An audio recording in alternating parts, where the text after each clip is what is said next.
contexto que Deus cria todas as coisas é o contexto que Deus vai consumar todas as coisas. O contexto do jardim é um contexto de intimidade, e o contexto da Nova Jerusalém é um contexto de intimidade. O Deus que visitava o jardim na viração do dia para conversar com Adão sobre assuntos banais é o Deus que estabelecerá a sua presença na Nova Jerusalém, o santuário de Deus entre os homens.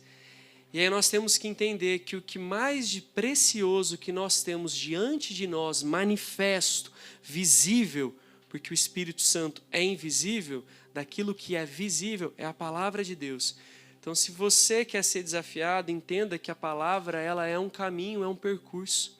E o que nós fazemos é só caminhar. Caminhar por esse percurso onde nós encontramos o nosso Senhor. Deus encontrava Adão no jardim. Qual lugar do jardim? Não sei.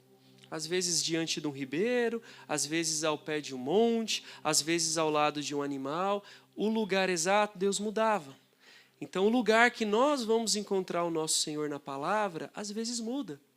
Então tenha o desafio de todos os dias ler a palavra de Deus, porque talvez o Deus que te visita em determinada passagem, num outro dia quer te visitar em outra passagem. É aquele exemplo das ruas de Jerusalém. Jerusalém não tem ruas longas e retas, quadradas. Isso é coisa de espanhol. Fácil de se localizar, coisa de americano. Se você seguir Jesus como um discípulo, você é um discípulo dele. Você está atrás dele. E o discípulo é aquele que tem as poeiras dos pés do seu discipulador. Então ele está tão próximo que o caminhar do seu discipulador levanta a poeira e acaba sujando ele. É o pó que está sobre ele das sandálias do seu discipulador. Agora, se nós nos contentamos a ser a multidão, talvez nós vamos seguindo, não o Cristo, nós vamos seguindo outra pessoa da multidão que está à nossa frente, que segue uma outra pessoa. E o Cristo vira por uma rua e nós vamos reto, achando que estamos fazendo a vontade de Deus, conhecendo e seguindo o propósito, mas o nosso Senhor virou e mudou de direção. Então, se eu não tenho a constância da leitura da palavra de Deus e da intimidade, eu vou me mover talvez por algo que foi válido para um outro tempo. Amém? Nosso jardim é a nossa Bíblia, é aquilo que Deus nos deu. Deus, em sua infinita sabedoria, pensa comigo, Deus, em sua infinita sabedoria, Ele poderia ter colocado a vontade, as leis, as histórias, tudo o que Ele quisesse, talvez dentro da nossa cabeça. Ele poderia ter colocado um equipamento que seria revelado ao decorrer dos anos, poderia ter feito um filme. Ele é onisciente, mas Deus escolheu um livro. Deus escolheu um livro, então eu tenho que entender que isso é santo. O material que compõe ele não, é um papel barato. Mas isso é santo, isso transforma. A Bíblia mudou a história do mundo. Inclusive até o formato que você tem, a ideia moderna de um livro desse jeito é a própria Bíblia. Antes eram pergaminhos, mas isso é um assunto para um outro momento. Amém? Hoje então nós vamos caminhar um pouco a partir da teologia. Ontem nós tivemos uma aula introdutória para que nós víssemos como Deus moveu o mundo, desde o indivíduo mais importante até então na história, César Augusto, até o indivíduo chamado Zacarias, que voltou a ouvir o Senhor, enquanto os sumos sacerdotes não ouviam. A voz veio no templo, mas não veio para aqueles que eram separados, consagrados, ungidos, que faziam a vontade de Deus. Não. Veio para um homem qualquer, mais simples, um sacerdote mais simples ainda, veio para Zacarias e pronto. Quem não veio na aula de ontem, tem no grupo à disposição os slides. Se tudo der certo, provavelmente a partir da semana que vem, essa mesma aula presencial vai ser divulgada para que nós possamos voltar a assisti-la e voltar a aprender. Vamos lá. Hoje, então, nós vamos aprender propriamente dito sobre os evangelhos. Se ontem foi o contexto, aquilo que está ao redor da mensagem da cruz, da escrita da vontade, da história de Cristo, hoje nós vamos ver exatamente esses 4 primeiros livros da nova aliança, dos evangelhos. Todo mundo lembra que evangelho é uma boa notícia. Havia uma expectativa em Roma de uma boa notícia que traria uma paz e um rei para governar. César Augusto era o evangelho. E todo decreto real era um evangelho. Porque se é o que o imperador quer para o povo, é uma boa notícia, nós vamos nos sujeitar de muito boa vontade. O imperador não era um indivíduo qualquer, apenas um governante. Era também, de certa forma, uma divindade. Se vocês fossem escolher, eu vou dizer isso de novo, um livro do Novo Testamento para entender sobre Cristo, todos são importantes, falam direto ou indiretamente, mas o mais excelente, sem dúvida, é o Evangelho segundo Lucas. Lucas ele se ocupa com mais informações que Mateus, Marcos e João. Não fazendo uma competição, porque como nós vamos ver, a ideia é de que cada evangelho traga uma face, um lado da face de Cristo, mas Lucas ele se ocupa de uma pesquisa e vão trazendo mais informações e apresenta mais os contextos, e é melhor para nós entendermos tudo o que estava acontecendo. Inclusive ontem, aquela lista de governantes está através do evangelho de Lucas. Lucas capítulo 1 vai dizer o seguinte: muitos já se dedicaram a elaborar um relato dos fatos que se cumpriram entre nós, conforme nos foram transmitidos por aqueles que desde o início foram testemunhas oculares. O que é uma testemunha ocular? Viu? Testemunha ocular é a primeira geração. E você sabia que a eficácia do ministério de Cristo enquanto um discipulador não está em Mateus, em João, na primeira geração? Porque todo o ensino que gera apenas uma geração de discípulos e morre é um ensino que não é relevante. A grande novidade da constância do Evangelho é que alguém ganhou Lucas para Cristo e não foi o Cristo. Então, a primeira geração é a fonte primária. Eu vou conversar com esse apóstolo a respeito do que ele viu, mas eu tenho a mesma fé que esse apóstolo sem que eu tivesse visto. Amém? Então, a fonte primária, a primeira geração, é aqueles que viram Cristo pregando, fazendo milagres e contaram para outros indivíduos. Que depois, a segunda geração, contou para a terceira geração e por assim em diante, nós estamos aqui. Quem ouviu da boca do apóstolo Paulo a pregação? Nenhum. Quem ouviu da boca de Mateus, de João? Nenhum de nós. Mas nós somos gerações. Então o fato de Lucas, como alguém que não era judeu, era um gentil convertido, escrever sobre Cristo, está mostrando que esse evangelho é verdadeiro. Que existe uma verdade, porque já é a segunda geração que não viu falando daquilo que foi visto pela primeira. Deu para entender? Estão vendo que quando nós nos detemos a passagem com atenção, a revelação vai se complementando e nós vamos entendendo muito mais profundamente. Foram testemunhas oculares e servos da palavra. Eu mesmo investiguei tudo cuidadosamente, desde o começo, e decidi escrever-te um relato ordenado, ó excelentíssimo Teófilo, para que tenhas a certeza das coisas que te foram ensinadas. Nós não temos como ter uma absoluta certeza de quem é Teófilo. Provavelmente era alguém próximo de Lucas que estava se interessando por essa história, tinha se convertido e financeiramente sustentou Lucas para fazer essa investigação. Porque naquela época não era como nós temos hoje. Você abre o Google e escolhe, inclusive, fontes muito seguras de bibliotecas e faz um relato. Você tinha que ir atrás. Uma fonte ocular estava numa cidade, outra em outra, ele tinha que compilar. O caderno não era barato, era extremamente caro, não era um material como nós temos hoje, então foi necessário um investimento. Então Teófilo talvez tenha sido o mantenedor. Só que quando nós olhamos a palavra em grego, theos e phileo, nós temos duas palavras, theos, Deus, e phileo tem a ver com amor. Talvez, isso é muito talvez, não pode ser não tão provável, o Teófilo, para quem Lucas escreve o Evangelho e o livro de Atos, fosse a igreja, os amantes de Deus, não Teófilo, um indivíduo, mas amigos de Deus, amantes de Deus que têm uma amizade. Então pode ser que Lucas tenha usado uma figura de linguagem para se direcionar a uma classe, não exatamente a um indivíduo. Essa é uma passagem muito bonita, talvez pode não ter sido verdadeira, mas nos dá o entendimento de que ele teve uma preocupação de escrever dois dos melhores relatos acerca de Cristo. O Evangelho e o livro de Atos, que eram entregues juntos. Né? Nós vamos ver a primeira diferença aqui. Se eu tivesse que perguntar para vocês, o Evangelho é uma biografia? Ele é um relato biográfico de Cristo? Não. Nós temos que ver um pouquinho das diferenças, porque o Evangelho, ele por mais que conte a história de Cristo, da sua anunciação com a gravidez de Maria, com as dificuldades na parte do parto, de como foi a infância, o começo do ministério, morte, ressurreição e ascensão, ainda assim, ele não é extremamente ordenado. Se você comparar talvez o evangelho de Lucas com João, você vai ver que às vezes eles estão falando de coisas em tempos diferentes. Isso não é falta de credibilidade, só não era a ênfase daquele tempo. Então nós tínhamos um objetivo a ser cumprido, se fôssemos um escritor, transmitir a fé, transmitir os relatos, essa ideia científica de uma coisa extremamente ordenada, isso é lá no século XIX, isso vai demorar muito tempo para acontecer. Aqui é mais importante de tudo, eu tenho que escrever. E sabe o que é interessante? Nenhuma outra religião, a não ser o judaísmo, do qual o cristianismo vem, tem uma prática tão intensa de se escrever relatos canônicos. Se nós olharmos para os gregos que conquistaram o mundo inteiro, eles não têm tantos livros escritos a respeito das suas divindades. A própria Odisseia de Homero tem menos exemplares que os evangelhos.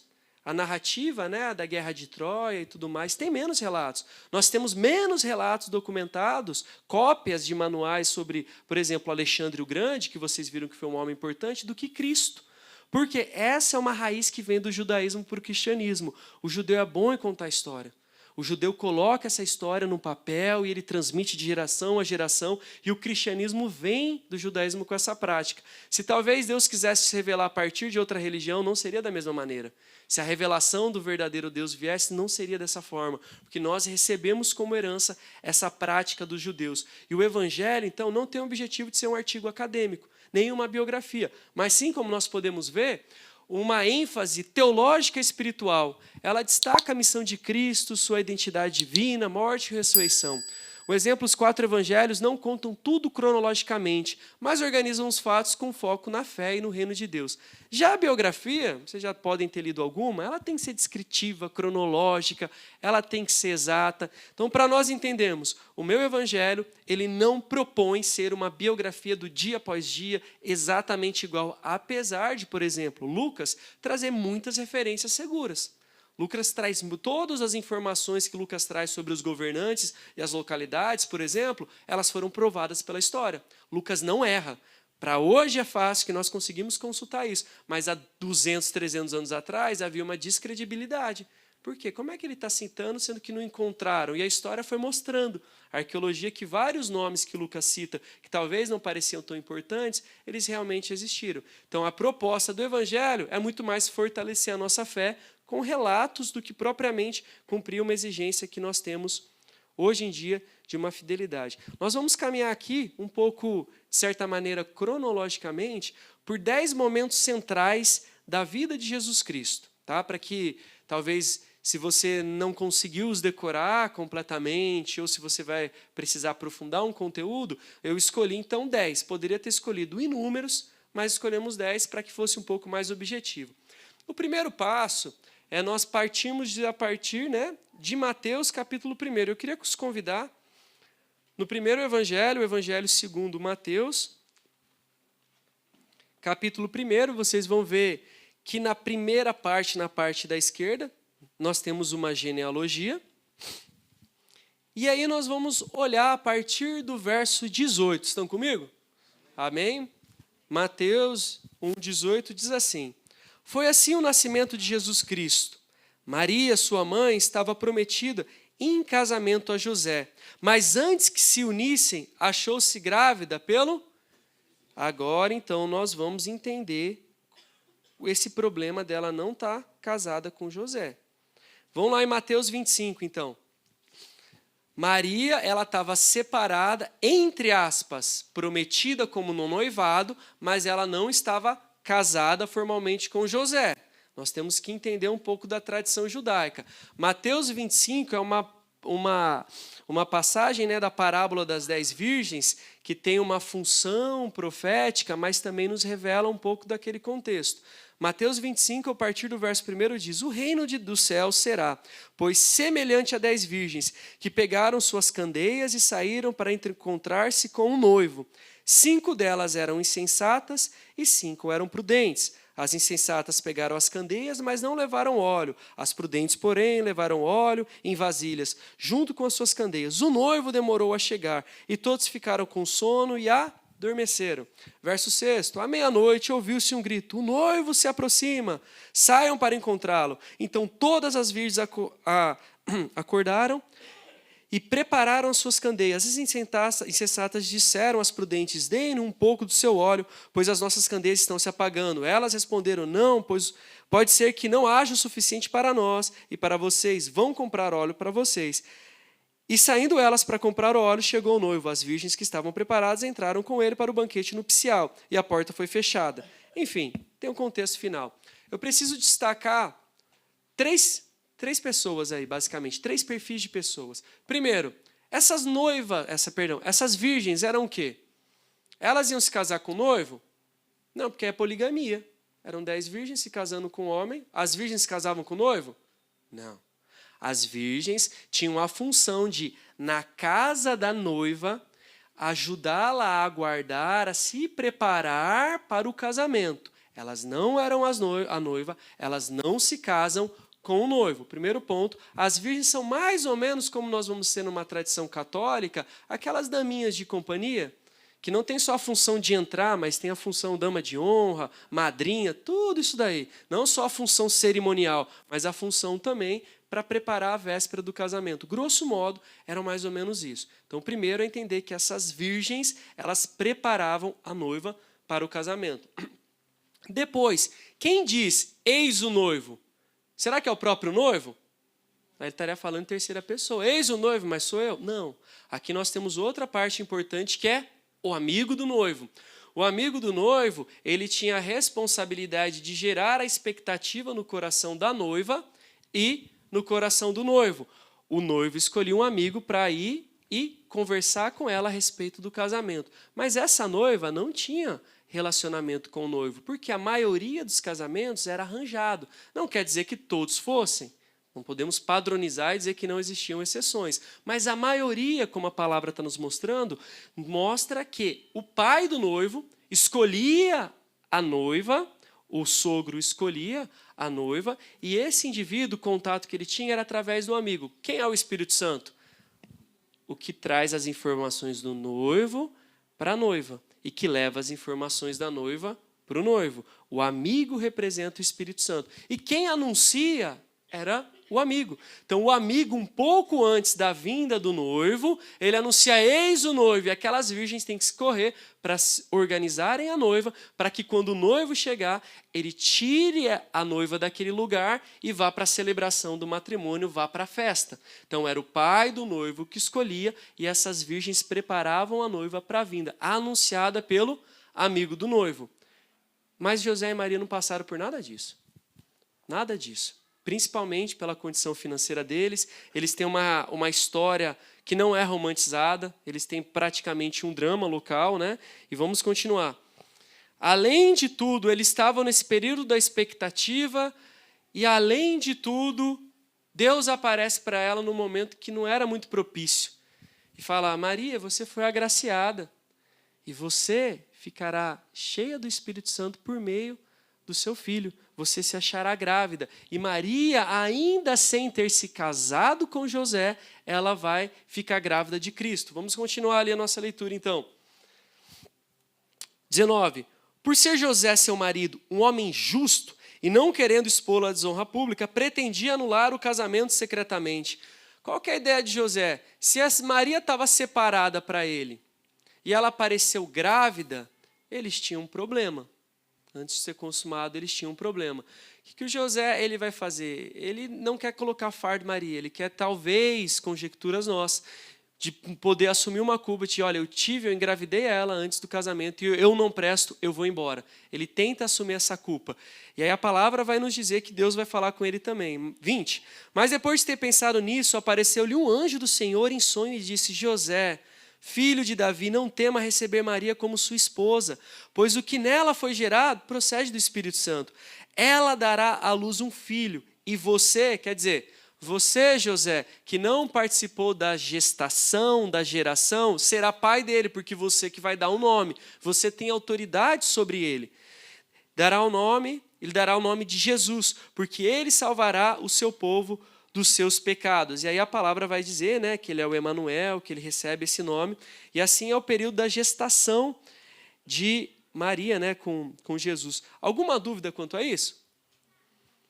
E a nossa história vai conduzindo, até que Jesus nasce literalmente igual a essa imagem. O que vocês acham? Literalmente igual. Não, isso é um costume. A maioria das imagens que nós temos acesso, isso é muito interessante de entender, elas são produzidas na Europa. Já no Renascimento são muito recentes. Então, o fenótipo, a feição, não são de judeus ou alguém do Oriente Médio, são sempre de cristãos ocidentais. Geralmente, pessoas de um escalão maior, são pessoas do norte da Itália, pessoas do leste da França. Então, são pessoas com poder aquisitivo melhor. Então, são sempre branquinho, bonitinho. E, enfim, né? Não é desse jeito. Jesus nasceu em Belém, e aí a gente tem que entender um contexto. César Augusto, ele tinha mandado que todo mundo voltasse à sua cidade de origem por causa do censo. Nisso, José leva toda a sua família para Belém. Só que Belém não era um grande centro, Belém era uma vila pequena, próxima de Jerusalém. E qual é o motivo para que Jesus tivesse nascido numa manjedoura, tivesse nascido naquele contexto? Vocês lembram? Porque não se achou lugar na pousada, na estrebaria, na estalagem. Ponto, isso é verdade. Provavelmente, pelaquela movimentação que tinha todo mundo indo e voltando, ele chega na pousada, não tem mais lugar. Ok. Só que se ele voltou para a cidade dele, que era Belém, para a cidade dele, para os familiares dele, o que o levou a procurar lugar numa estrebaria? Será que os familiares queriam receber ela grávida antes do casamento? Aí a gente tem um problema para entender nesse contexto.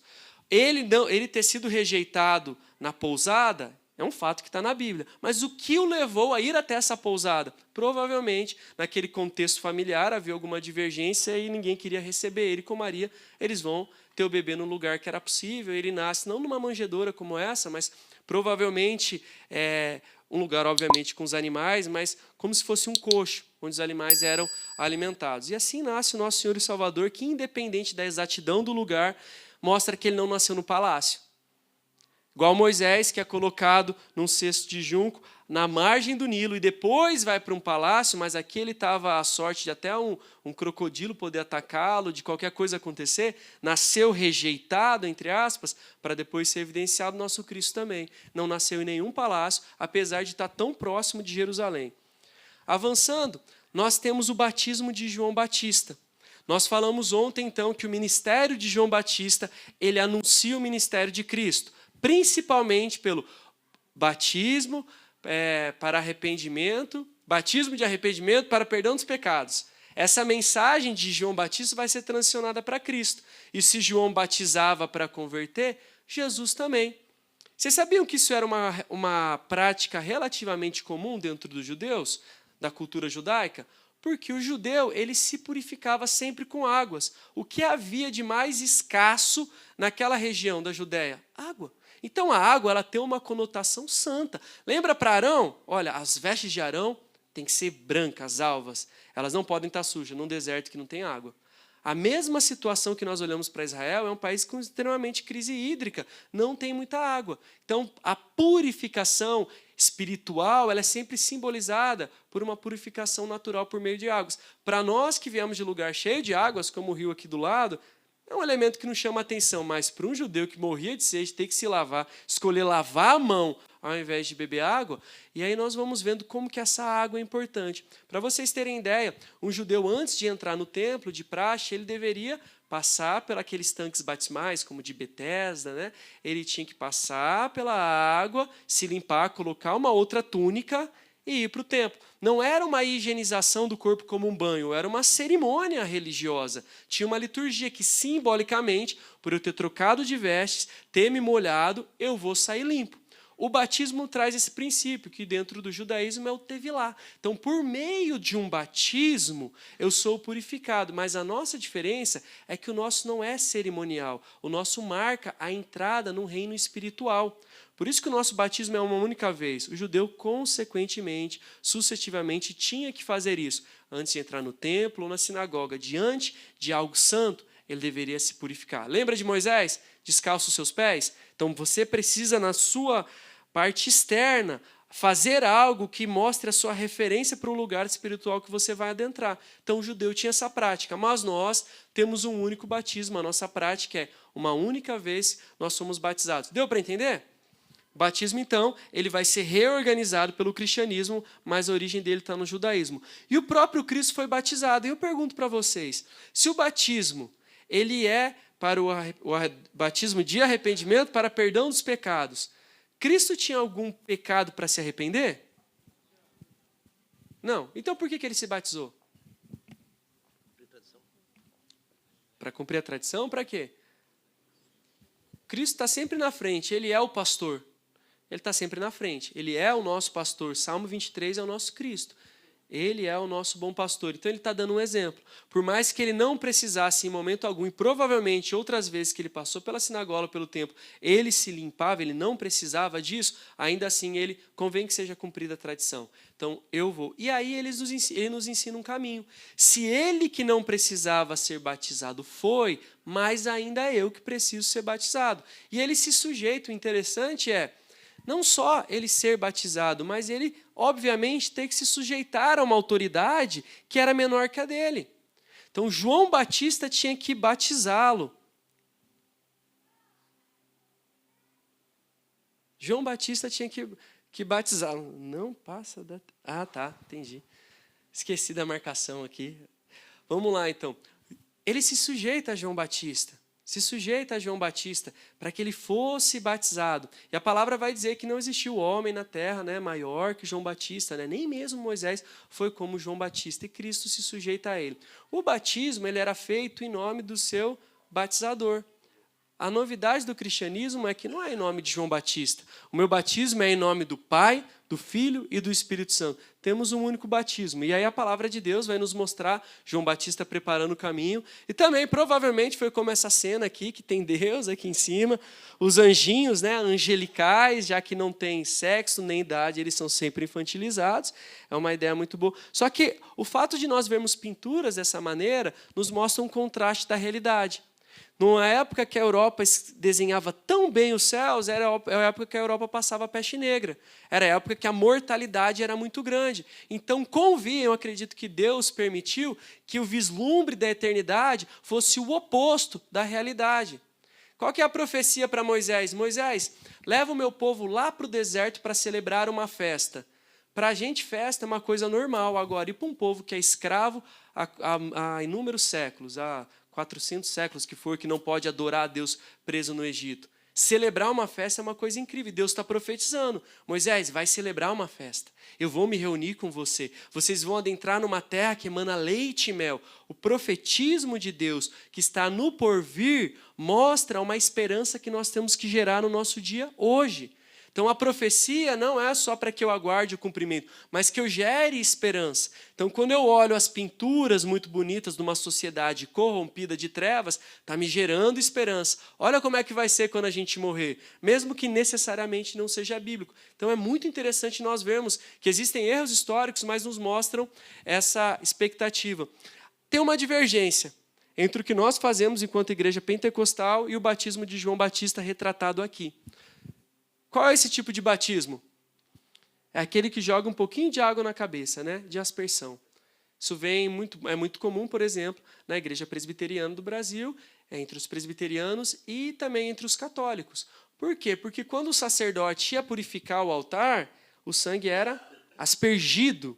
Então, o batismo ele é por aspersão. Muitas das coisas que nos diferem enquanto igrejas, né, enquanto igreja cristã, é esse problema hidráulico, é o problema da água.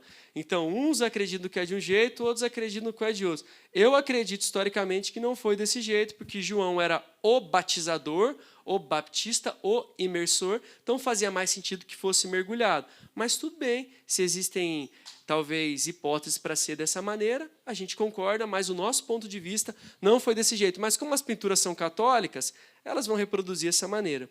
Logo depois de ser batizado, Cristo começa o seu ministério, e aí ele, como um bom discipulador, ele não pode andar sozinho. Lembra, na criação, tudo que Deus faz é bom. Bom, bom. Fez o homem, a mulher habitou, aí Deus viu que era muito bom, e Deus descansa, contemplando tudo aquilo de excelente que ele fez. Aí a única vez que Deus fala não é bom, é quando ele fala sobre o quê? Tudo é bom, mas tem um negócio que é horrível, é a solitude ou a solidão. Você está sozinho é um problema. Logo, o nosso Deus que se encarnou sozinho, que foi nascido como um primogênito, o único filho até então, que cresceu talvez por um pouco tempo como uma criança sozinha, quando ele cresce, eu não posso andar só. Eu vou escolher 12, como as 12 tribos de Israel, eu vou escolher 12 apóstolos dentro dos discípulos. Aí eu pergunto para vocês sabem o que significa a palavra apóstolo? Por que Cristo dá o nome para eles de apóstolos? Por que não era discípulo mais chegado que o irmão? Por que João só que era o discípulo do amor? Por que era apóstolo? Dentro de um contexto, como nós vimos, a gente sempre tem que voltar na aula passada, Grécia e Roma. Do mesmo jeito que o evangelho não tinha uma função espiritual, mas tinha uma função política, existia também o conceito de apóstolo, que era o indivíduo que, quando uma região era conquistada, ele tinha a função de representar o seu governante naquela nova localidade. Então, houve uma batalha e nós conquistamos essa região. Essa cidade foi destruída, o governante morreu, agora ela tem que ser inserida na nossa cultura. Nós vamos enviar apóstolos para lá. E esses representantes, principalmente das leis e da língua, vão estabelecer a cultura do conquistador em terra conquistada. Eles serão como embaixadores do reino dos céus naquela localidade. Então, quando Cristo chama apóstolo, não era uma vinculação afetiva, mas uma responsabilidade de o representar em terra estrangeira. Onde eles ganhassem território, o apóstolo tinha que ser o representante de Cristo. E aí, mais interessante, que quem carregava a mensagem tinha a autoridade do seu emissário. Vamos melhorar isso daí. Quando um apóstolo chegava nessa localidade, a guerra já tinha sido desfeita. Obviamente que o indivíduo que perdeu a guerra, que tinha um cargo político que foi destituído, ele não vai querer se sujeitar ao indivíduo que chegou. Então eu vou chegar, João, agora as coisas têm que mudar, você vai embora da tua casa e eu que vou morar aqui. Ele não vai querer aceitar isso. Então eu traria cartas do meu governante, do meu líder, para falar, eu tenho a autoridade dele aqui. Ser contra mim é ser contra ele. Ele se sujeitava. Então quem carregava a carta do seu líder, do quem o enviou, tinha a autoridade de o representar na terra. Era a mesma autoridade. Então quem via Cristo via o Pai. E quem via o apóstolo via a Cristo. Eles tinham autoridade. Por isso que ele fala, foi-lhe dadas a autoridade. Por quê? A autoridade que estava com o Pai veio para mim e a minha eu delego para você, porque você é um apóstolo. Não vai para os outros, vai para o apóstolo. Obviamente que essa responsabilidade é difundida e nós temos também a obrigação de representar a Cristo. Mas deu para entender por que apóstolo e não mais só discípulo? Porque no final das contas os apóstolos eram também discípulos, não teve problema nenhum. Ele só teve um processo de aumentar o critério e os encher de poder para pregar. Então, dos discípulos, ele escolhe 12, lá em Lucas 6 nos mostra isso. Aqui nós temos um guia, né, para nós entendermos mais ou menos quem eram os apóstolos. Pedro, que era Simão Pedro, Tiago, filho de Zebedeu, João, que era irmão do Tiago, André, Filipe, Bartolomeu, Mateus, Levi, né, que era um ex-publicano, Tomé, Tiago, Tadeu, Simão Zelote e Judas Iscariotes. Quando eu começo a ver as origens, as especificidades de cada apóstolo, eu passo a perceber que não é só Pedro e João que são importantes. Ou Tiago também, que os três estão no Monte da Transfiguração. Dos 12, os três principais, Pedro, Tiago e João. Pedro é o que é o impulsivo e acaba, dentro desse contexto, exercendo uma liderança. Tiago é o primeiro a ser martirizado. E João é aquele que reclina a cabeça sobre Cristo e que vê o Apocalipse. Mas os outros, apesar de não tão relevantes para o contexto do Evangelho, eles nos trazem informações muito interessantes. Por exemplo, a maior crise quando nós vemos a especificidade de cada apóstolo não é cogitar por que Judas o traiu. Judas era ganancioso. O único que nós temos certeza que é da Judéia, que não é da Galiléia, de onde Cristo cresceu, foi Judas. E Judas acabou traindo para cumprir a profecia. Mas quando nós olhamos, por exemplo, Levi, ele trabalhava na coletoria. Ele tinha que coletar impostos para que uma parcela ficasse na coletoria, mas o restante era direcionado a Roma. Ninguém daqui gostava de Levi. Por quê? Vamos ser sinceros, quem gosta aqui de alguém da finança ou da segurança social? Quem gosta? Quem gosta de, nossa, tem um tributo bom para pagar, olha o IVA disso, meu Deus, eu quero dar um abraço nesse indivíduo. Quem vai na entrevista do CEF, da Arma, e fala, meu Deus, você não vai implicar com nenhum documento? Não vai, gente, porque é a lei. Ninguém gosta do indivíduo que cobra imposto. Sabe o que é interessante? Roma falava, olha, o imposto para mim é tanto, vocês cobram mais o que vocês quiserem. Dava liberdade para eles praticarem um tributo muito alto. Então, todos eles, em consenso, não gostavam, né? Estamos supondo, não gostavam, pelo menos, de publicanos como Levi. Só que Simão era zelote. Os zelotes, o grupo que nós vimos, eles tinham o costume de promover atentados com aqueles que eram a favor dos romanos. E eu fico parando para pensar, quantas vezes Simão já quis matar Levi?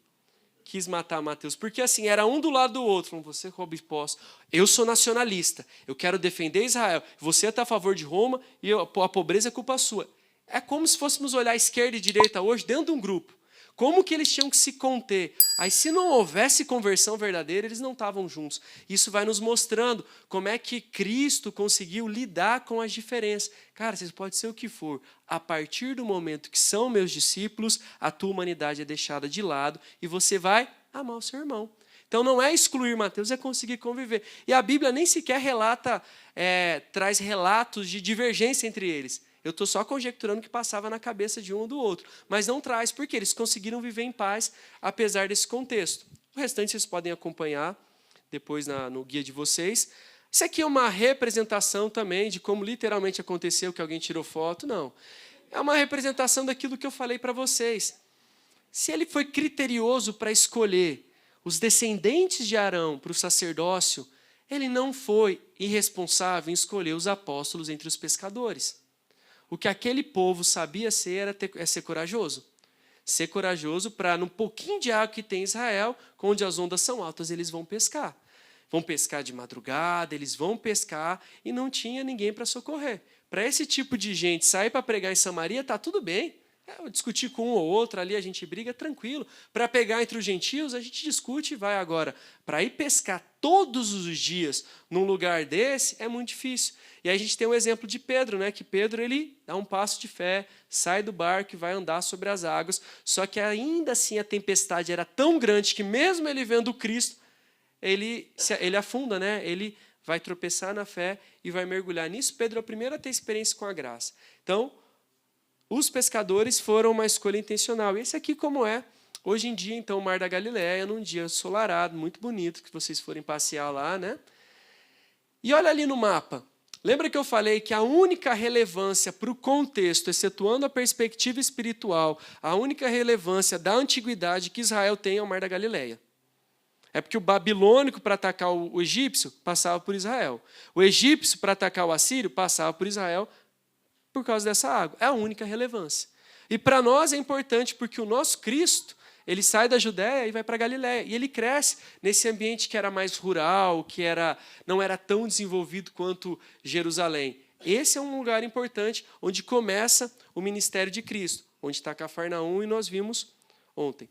Tudo certo? Alguém tem alguma dúvida?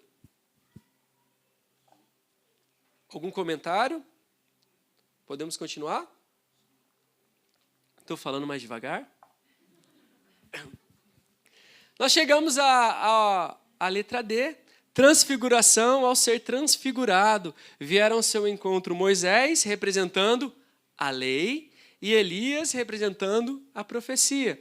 Lembra que Deus ele dá uma promessa para Moisés muito bonita, que Moisés vai chegar na terra prometida.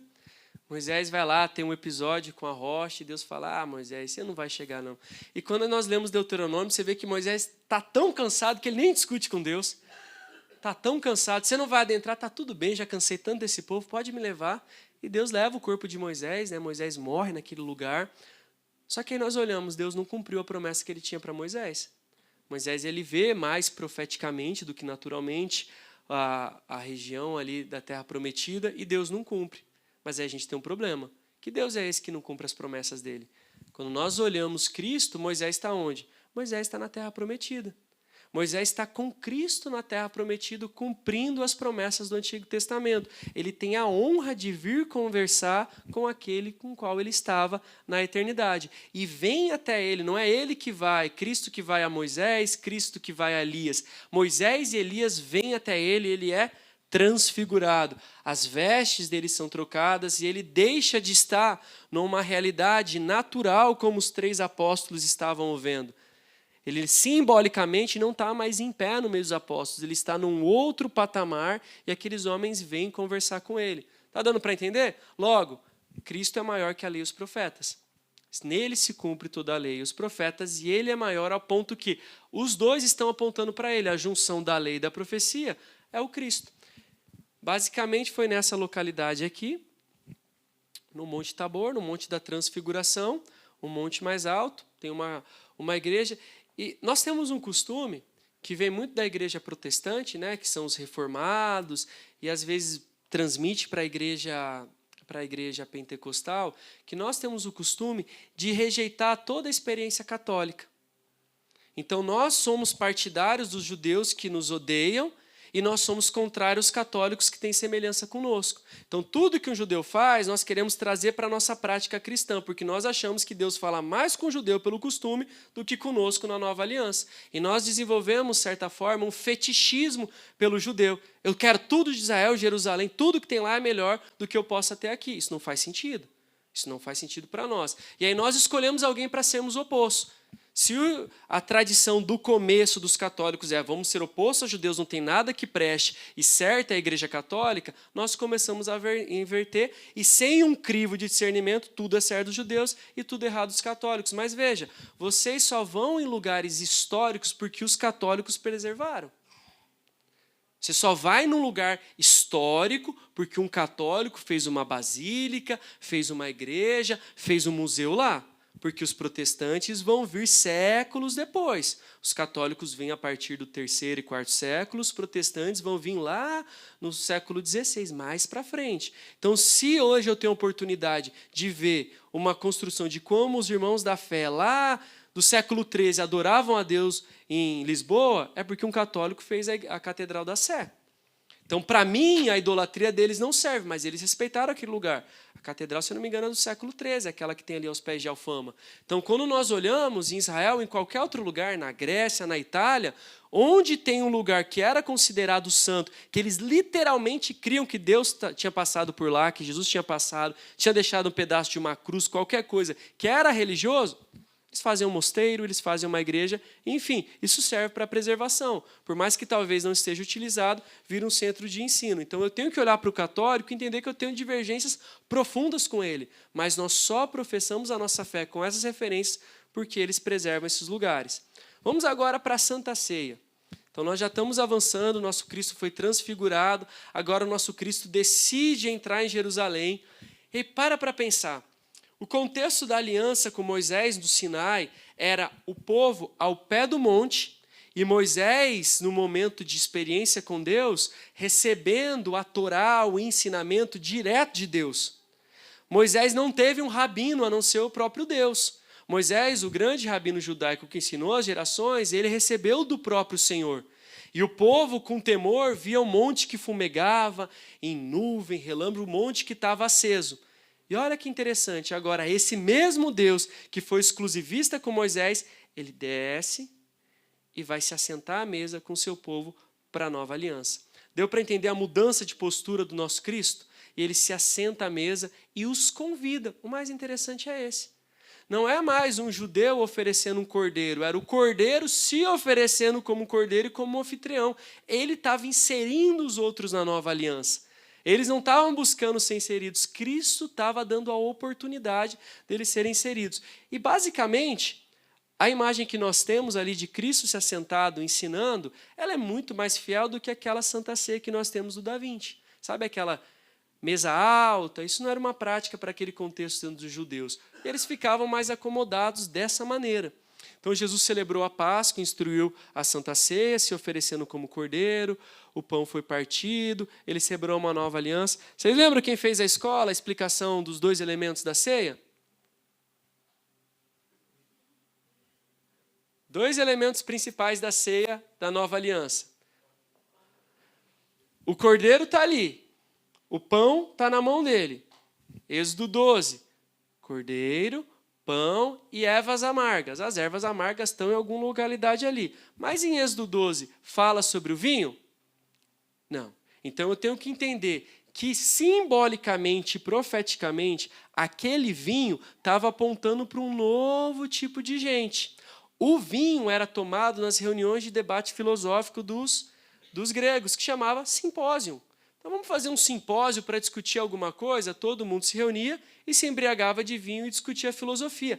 Cristo escolhe esse elemento e traz para a liturgia da nova aliança, junto com o pão, que representa os judeus, o cordeiro que representa a si, e ele insere esse elemento para dizer, eu morro pelos judeus do pão, mas eu também morro pelos gentios do vinho. E eles encontram concordância, não na circuncisão, mas em mim que sou o cordeiro. E eles deixam de ser judeus da antiga aliança e gentios de fora da aliança, e eles dois passam em mim ser parte da nova aliança da igreja do nosso Senhor. Nisso, na igreja, nós temos a junção, tanto dos da antiga aliança circuncidados que se convertem, quanto os de fora da aliança gentios que se convertem. E faz tudo novo, e eles passam a viver a unidade. Então, simbolicamente, o pão vai simbolizar a tradição que é resgatada dos judeus e o vinho é a prática dos gregos. O vinho provavelmente foi inventado no Egito.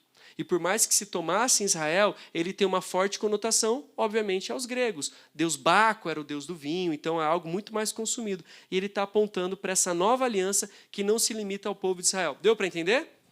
E ele vai ser oferecido dessa maneira, né? Nessa localidade que é o cenáculo, como nós podemos ver, um andar de cima, um quarto acima, um cenáculo, né, que está em Jerusalém. Depois disso, tem uma outra parte interessante aqui, ó, que é o seguinte também, não é diretamente na Bíblia, mas é uma conjectura de um contexto.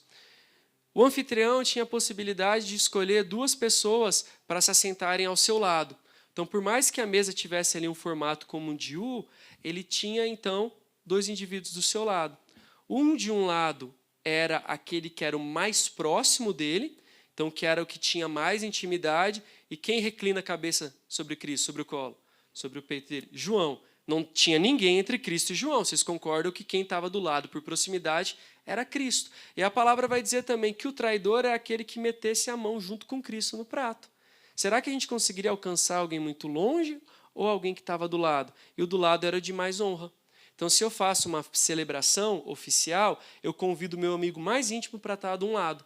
E aquele que eu quero honrar por algum motivo, mesmo não sendo tão íntimo, para ficar do outro. João está de um lado. E se Judas conseguiu colocar a mão junto, provavelmente Cristo estava insistindo em Judas até o final. Judas está logo à direita. Judas poderia, ele sabendo que é seu traidor, ficar lá no fundo. Não, deixa Judas lá, porque eu vou falar mais importante para vocês, e ele já está perto da porta para ir embora. Não, Cristo coloca ele ao seu pé para insistir em Judas até o último momento. Ele olha para Judas e fala, olha, você tem que fazer, pode fazer logo. E os discípulos nem entendem, de tão próximo que eles estavam, só Judas percebe o que ele disse. Os discípulos ficam se questionando, Judas levanta, vai embora e vai lá falar com os sacerdotes para o traí-lo. Deu para entender? Até o final, Cristo estava insistindo em Judas, e a partir do momento que Judas sai, ele começa a falar mais verdades sobre o reino, e nós chegamos aqui ao Getsêmani, onde Cristo sofre.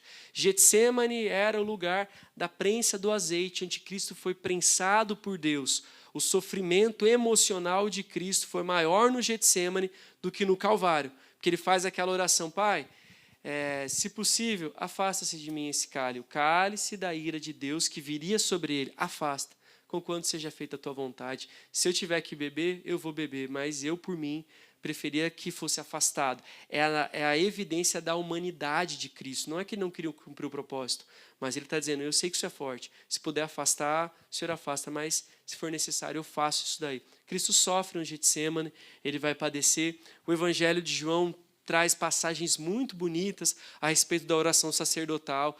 Cristo, na crise da sua angústia, ele ora por aqueles que haveriam de crer no seu nome, daqueles que Deus dariam às nossas gerações. Então, no sofrimento, Cristo estava intercedendo por nós. Aqui é o Getsêmani, fica no pé do Monte das Oliveiras, até que Cristo chega, então, à cruz do Calvário. E ele é crucificado com 2 malfeitores. Essa aqui é uma imagem, nós vamos ver como a representação mais fiel do que essa pode ser encontrado. Aqui é uma lista de profecias que se cumprem, né? Segundo Isaías 53:12, ele é crucificado entre os malfeitores, foi zombado e desprezado, lançaram sorte sobre suas vestes, permaneceu em silêncio diante dos acusadores, nenhum osso foi quebrado e o seu lado foi transpassado. Os romanos crucificavam a pessoa nua. Isso é muito da ideia. Quando eles atacam Cartago, eles crucificam 6.000 pessoas na entrada da cidade. Eles gostaram muito, muito vexatório, muito bom. E por mais novidade que seja, quem foi crucificado não morre por perda de sangue. Ele morre por asfixia. Nós vamos ver ali como é que é a posição do crucificado.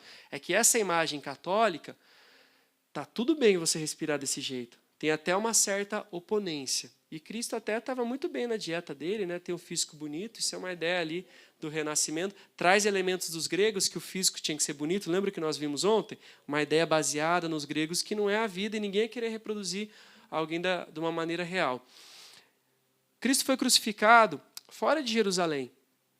Aqui nós temos a região então de Jerusalém, o templo ele foi no Gólgota, fora, dentro da cidade santa não. Então o crucificado ia ser fora da cidade. Praticamente nessa localidade, aqui no Calvário ou Gólgota, são sinônimos, são a mesma localidade. E essa é uma representação de uma resolução em baixa qualidade de como era uma crucificação feita pelos romanos. Pastor, mas por que nós não conseguimos ter certeza exata de como era? Pelo simples fato que a crucificação ela era voltada para indivíduos extremamente pobres. É o bandidinho da esquina. E a maioria dos crucificados eram escravos. Ninguém vai colocar esse cara num sepulcro. Ninguém vai fazer o enterro dele. Então imagina, alguém que foi condenado por algum problema, que era uma vergonha para a sociedade, e a família dele não vai reclamar o corpo dele. Esse corpo era tirado da cruz, jogado, as aves comiam esse corpo, e essa cruz era desmontada, próximo.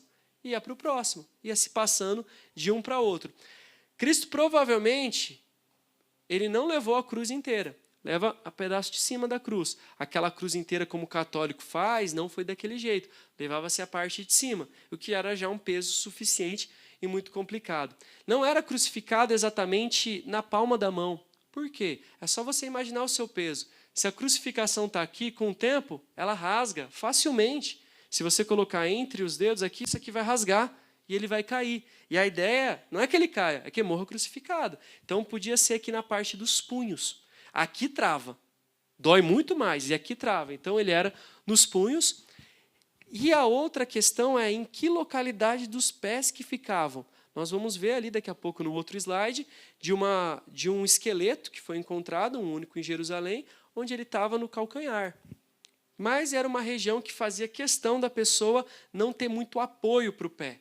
Ele não fica em pé desse jeito, porque era necessário que ele ficasse numa posição desconfortável. E como eu disse, a maioria não morria por falta de sangue, morria por asfixia. Então é só você imaginar. Fica muito tempo assim para ver se você consegue respirar. Se você está assim, ó, estica as costas, você fala bem. Agora, se você fica dessa maneira, todo esticado, ou todo encurvado, começa a trazer uma asfixia e eles morriam justamente por isso. Fora a violência do que eles eram torturados antes, né? E para que a pessoa pudesse respirar, ela levantava e voltava. Só que ela não ia sair da cruz. Não ia descer daquela cruz. Tanto que os soldados falavam, olha, você tem poder, desce dessa cruz aí. Ele não ia descer da cruz, ninguém desceria da cruz. Ninguém seria resgatado da cruz. Ia ficar lá esperando até o momento que ia falecer. E aí Paulo vai dizer em Romanos uma passagem muito bonita, que eu não me envergonho do Evangelho. Se ele não se envergonhava, quer dizer que tinha gente que tinha vergonha. Vocês concordam? Eu não me envergonho do Evangelho, porque ele é o poder de Deus.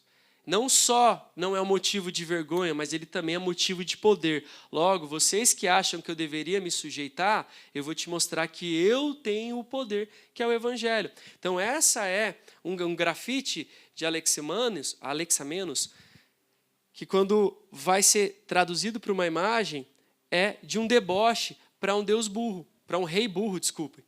Então, é um deboche para os cristãos que moravam em Roma, dizendo, esse aqui é o teu Deus? Aquele jumento que morreu crucificado? Porque Jesus morreu uma morte vexatória, nu, esvaído, sem muitos dos seus apóstolos, só ficou João, população fervorosa para libertar Barrabás e matar ele logo, aquele contraste, nós somos santos e celebramos a Páscoa, mas nós torcemos para que o bandido bom seja o bandido morto, aquele paradoxo. Aí ele fala assim, mas esse Deus, que igual Paulo quando está lá nas discussões do final de Atos em Cesareia, se eu não me engano, tem um problema que esse Paulo insiste que esse Cristo que morreu está vivo. Ele insiste, está tendo problema com os judeus. Isso chega até Roma. E essa profissão da fé, quando alguém vai explicar, olha, o nosso rei morreu? Não, morreu. Como morreu? Não é que tomou um tiro, não é que morreu afogado. Morreu na cruz. Isso é uma vergonha. Você vai ter que ter um rei poderoso? Escolha César Augusto. Tem um templo para ele em inúmeras localidades, Tibério César, Júlio César. Você tem que adorar um César. Agora, esse que morreu na cruz, deu para entender esse vexame que Paulo talvez não viu, obviamente, esse grafite, mas lidou? Então, a vergonha de Cristo era o poder de Deus. Então, aqui uma reprodução de um único ossuário de um crucificado encontrado em Jerusalém. Esse é um pedaço do calcanhar que foi transpassado.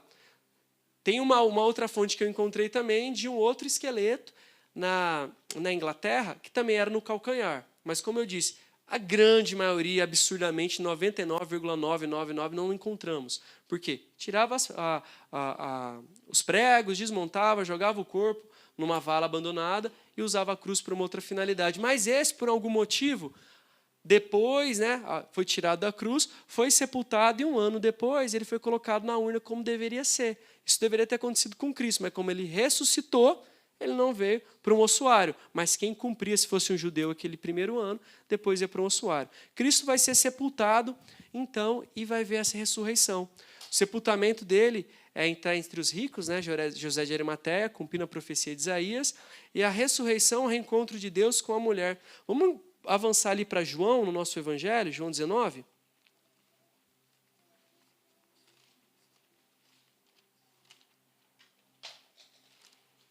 João 19. Não, desculpa, 19 não. É João 20.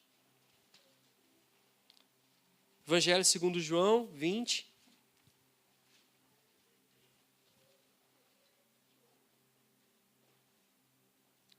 Do verso 1 até o verso 9, ele fala de Pedro e João adentrando o sepulcro vazio e vendo que não tinha um corpo lá dentro e gerando uma indagação. Olha, o corpo deveria ser tirado depois de 1 ano. O que aconteceu? Roubaram.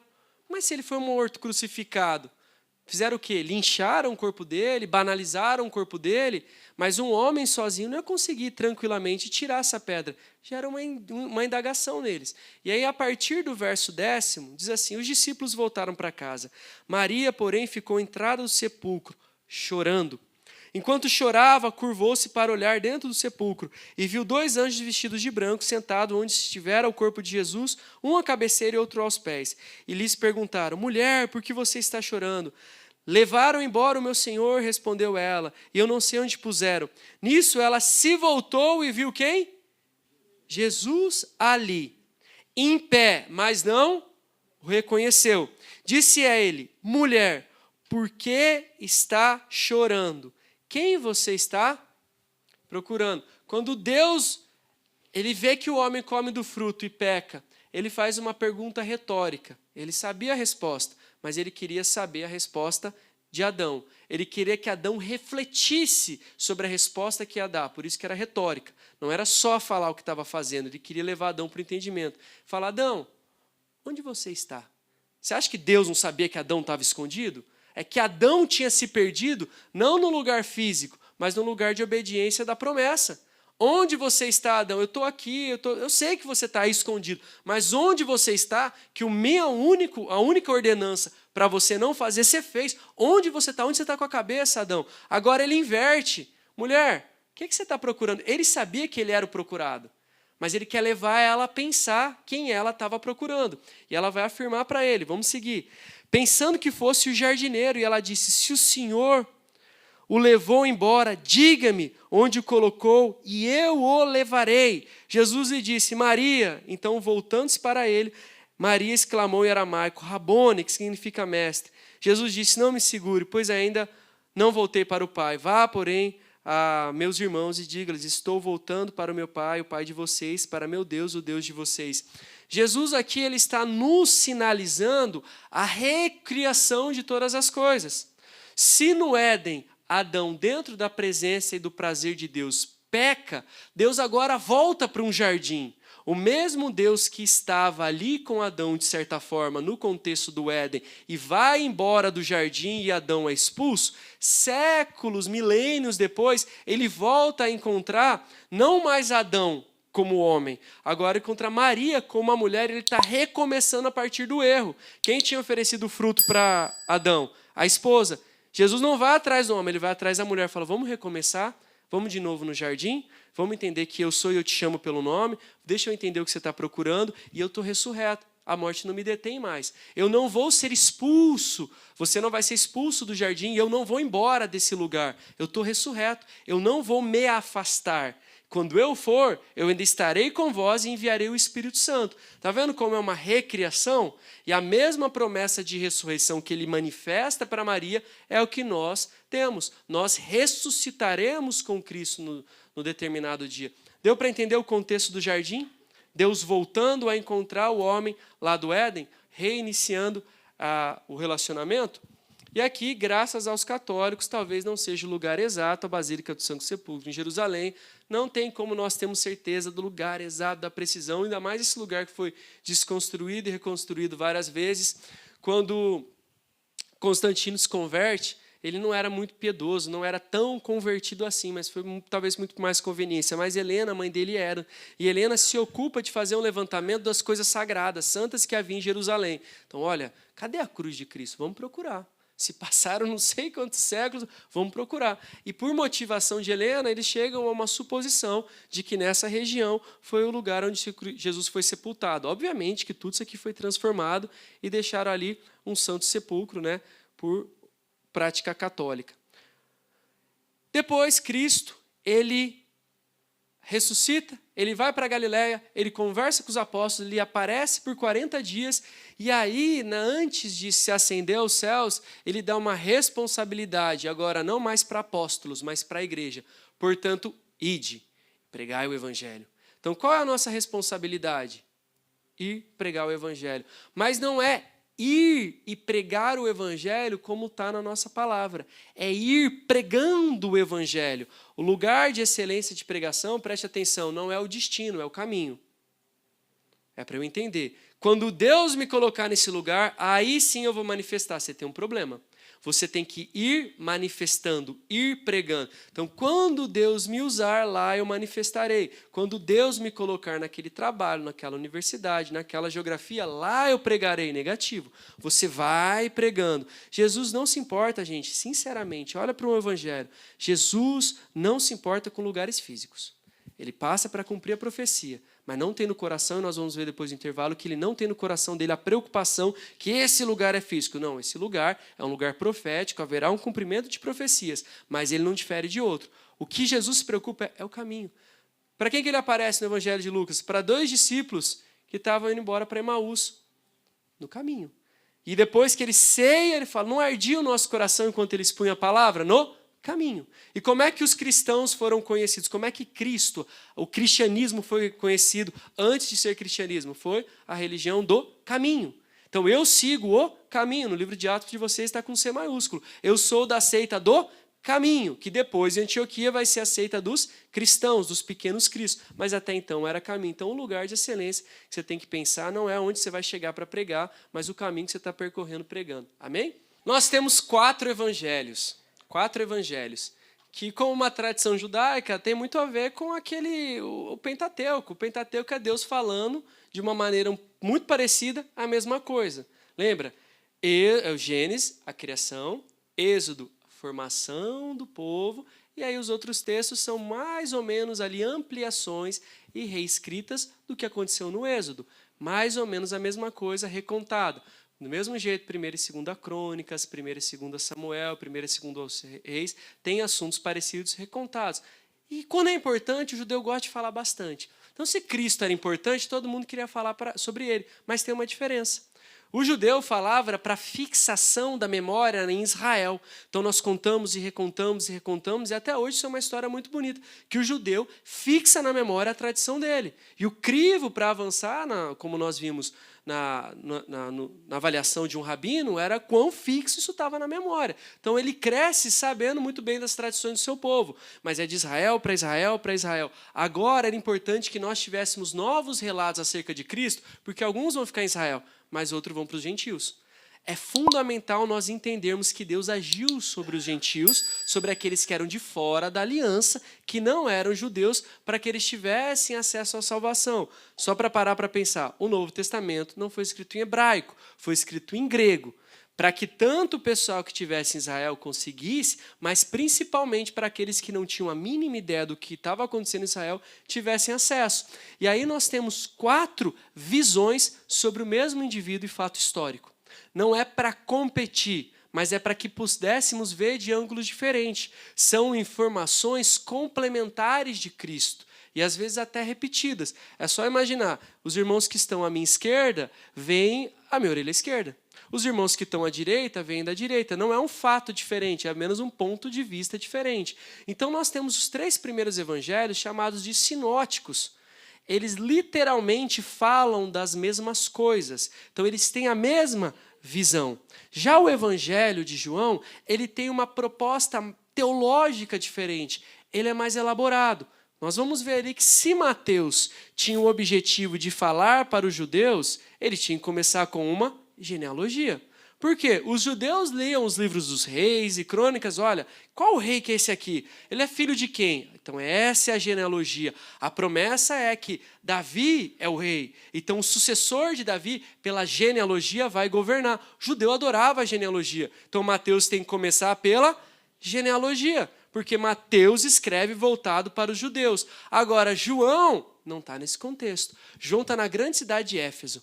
E João está lidando com questões, como nós vimos, profundamente filosóficas e existenciais. Se ele começa a falar que Jesus era descendente, que Davi descendente, eu não quero ler isso.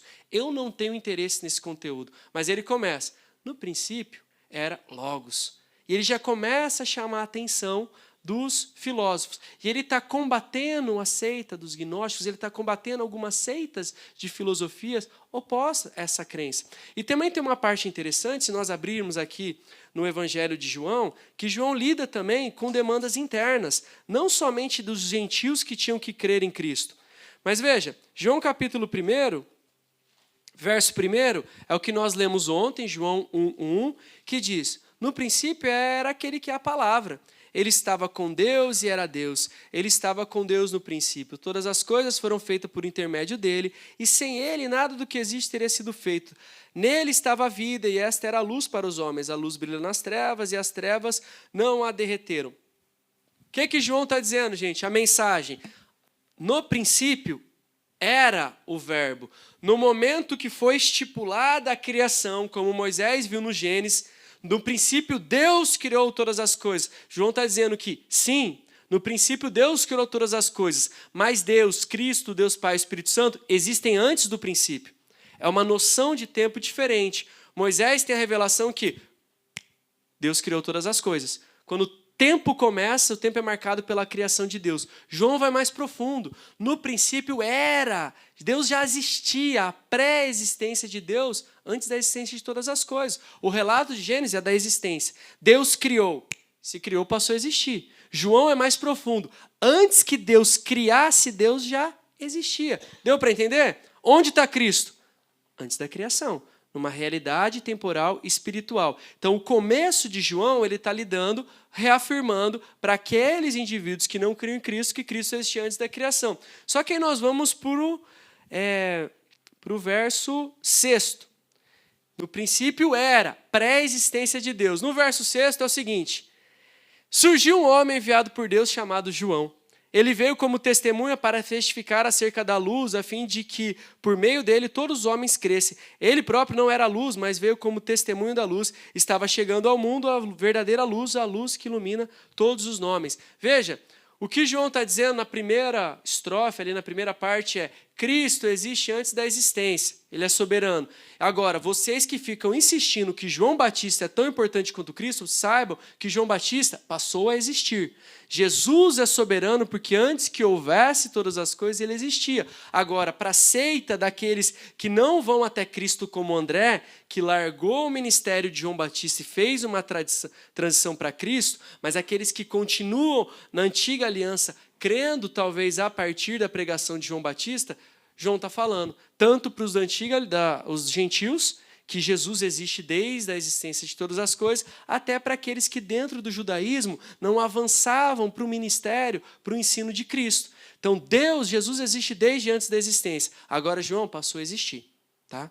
Ele criou João, logo João é abaixo dele. Lembra Moisés e Elias que vieram até Cristo, agora João, por responsabilidade de Cristo, ele passa a existir. Ele resolve duas questões. Cristo é soberano entre a filosofia grega e Cristo é soberano entre as tradições judaicas que não vão até o ministério de Cristo. Deu para entender? Só que você perceba, João é mais complexo. Os outros são mais fáceis de entender. Marcos é extremamente objetivo. Marcos tinha que lidar com um problema. Eu vou relatar, meu grego não é tão bom, mas eu vou. O Cristo de Marcos é muito operacional, ele faz muito milagre, ele ensina, ele trabalha. O Cristo de Mateus é o rei judaico, tem toda a pompa da genealogia. O de Lucas é aquela inúmera pesquisa. Agora o de João, ele é complexo, porque é o mesmo João que vai ver o Apocalipse. A liturgia de João é diferente. Então nós temos os evangelhos sinóticos e João. Sinóticos tem a ver com ver juntos, Mateus, Marcos e Lucas, e João é diferente porque ele traz uma carga teológica e simbólica maior. Principalmente, ele enfatiza a divindade de Jesus. Para nós é claro que Jesus é Deus, mas para um judeu falar que o Messias era uma divindade é difícil. Ele é o Messias ou ele é Deus? Não dá para ser as duas coisas. Como é que Deus vai encarnar? Não dá. E João está incentivando, está entrando num debate muito profundo, que é assim, só por fé que dá para crer. João, não, eu vou explicar. Não, é só quem está no coração. Não, eu vou explicar que o nosso Jesus, ele é Deus. Mesmo um judeu entrando em confusão, porque Deus não pode ser o Messias. João vai argumentar teologicamente para isso, com uma linguagem simbólica. Ele apresenta mais discursos e menos eventos. Se eu não me engano, é no Evangelho de João que tem um relato muito bom do diálogo de Cristo com Pilatos. Pilatos faz 10 questões para Cristo.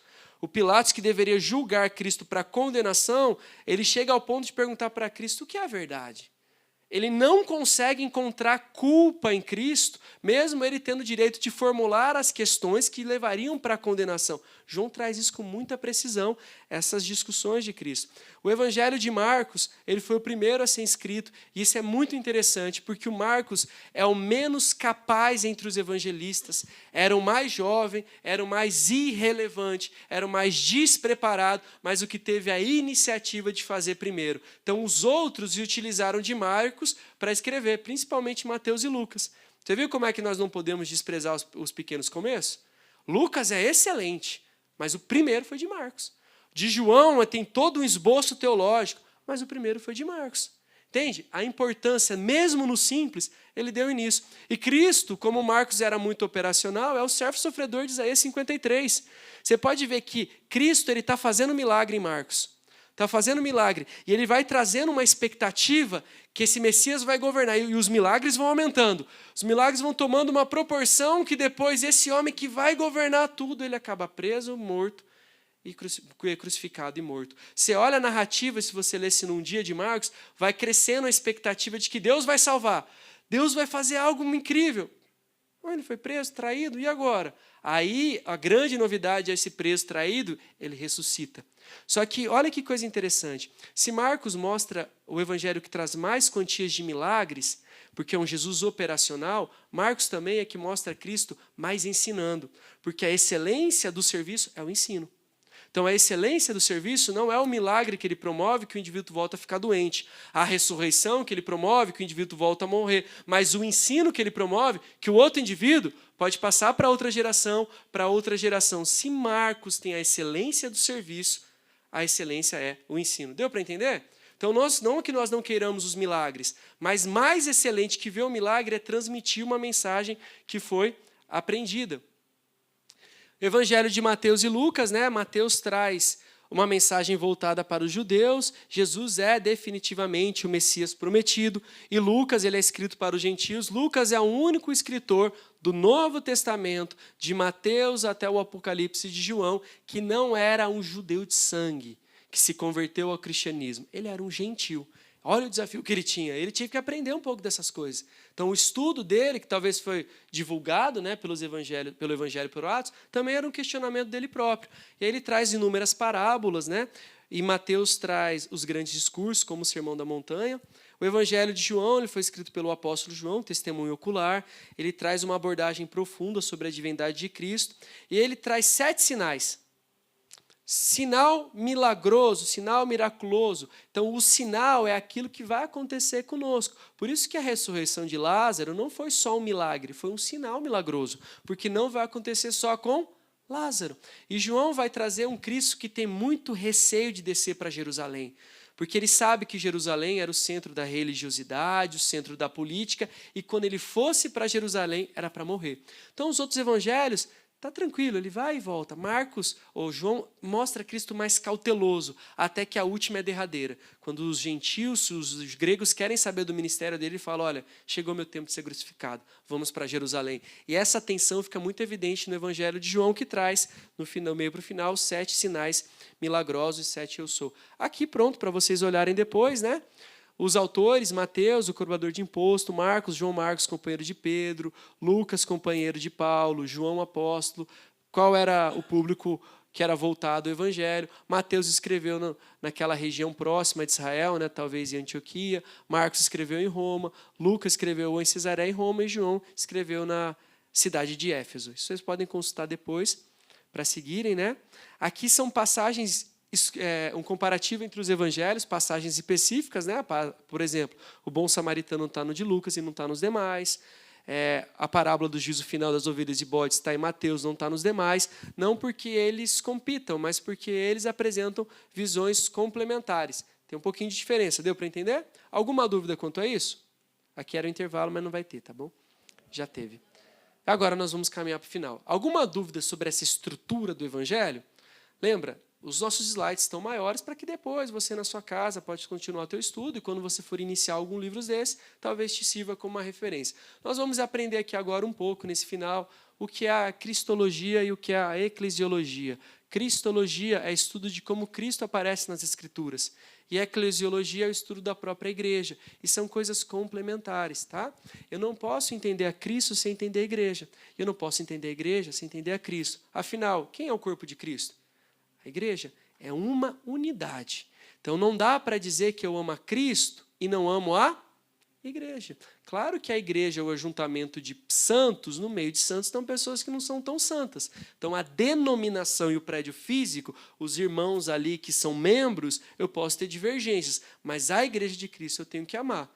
E tendo inúmeras igrejas de Cristo, eu não posso achar que nenhuma serve para mim. Então se eu amo a Cristo, esse Cristo me diz para amar a igreja. Consequentemente, a vinculação que eu tenho à minha igreja evidencia o quanto eu amo a Cristo. Vamos lá então? Mateus 16, 18 diz, confissão de Pedro, e vocês? Perguntou ele, quem vocês dizem que eu sou? Simão Pedro respondeu, tu és o Cristo, o Filho do Deus vivo. Lembra? O filho de Deus era César Augusto, mas o pai dele, Jesus César, tinha morrido. Agora o Filho do Deus vivo. E você é o Messias, e além de tudo, Filho de Deus. Respondeu Jesus, feliz é você, bem-aventurado Simão, filho de Jonas, porque isso não lhe foi revelado por carne ou sangue, mas por meu Pai que está nos céus. E lhe digo que você é Pedro, e sobre essa pedra edificarei a minha igreja, e as portas dos Hades não prevalecerão sobre ela, ou não poderão vencê-la. Sobre essa pedra, a pedra é isso aqui, ó. É a afirmação firme. Sobre essa afirmação está edificada a minha igreja. No que está edificada a igreja que nós fazemos parte? Na afirmação de que Jesus é o Cristo, Filho de Deus. O que passar disso é complementar. Os católicos fizeram o quê? Nessa pedra, no Pedro. Então, a minha igreja física está edificada em Pedro. E os descendentes espirituais, entre aspas, do Papa, do Pai, do Padre, Pedro, são os papas que têm a mesma autoridade que a própria Bíblia. Um problema de interpretação que gerou, por assim dizer, uma grande heresia. Que ninguém tem essa responsabilidade de ser o edificador da igreja, mas a afirmação de que Jesus é o Filho do Deus vivo. Então, quando nós percebemos aqui a cristologia, ela é um ramo que estuda a pessoa de Cristo. Por exemplo, a cristologia em Mateus, ele vai revelar a face de um rei Davi, com um rei real sobre Cristo, né? Se nós avançarmos e olharmos ali Marcos, Jesus é, como eu disse, o servo sofredor, uma passagem de Marcos 10, 45, pois o próprio Filho do Homem não veio para ser servido, mas para servir e dar a sua vida em resgate por muitos. Então, Marcos, mais que Mateus, vai enfatizar Cristo servindo, é uma feição dele, ele é um servo obediente, fiel até a morte. Se olharmos Lucas, Jesus é o salvador da humanidade, compassivo, universal, o que busca as ovelhas e tudo mais. João, ele é o Filho de Deus, o verbo vivo. Aí o Jesus é plenamente Deus, revelado em carne.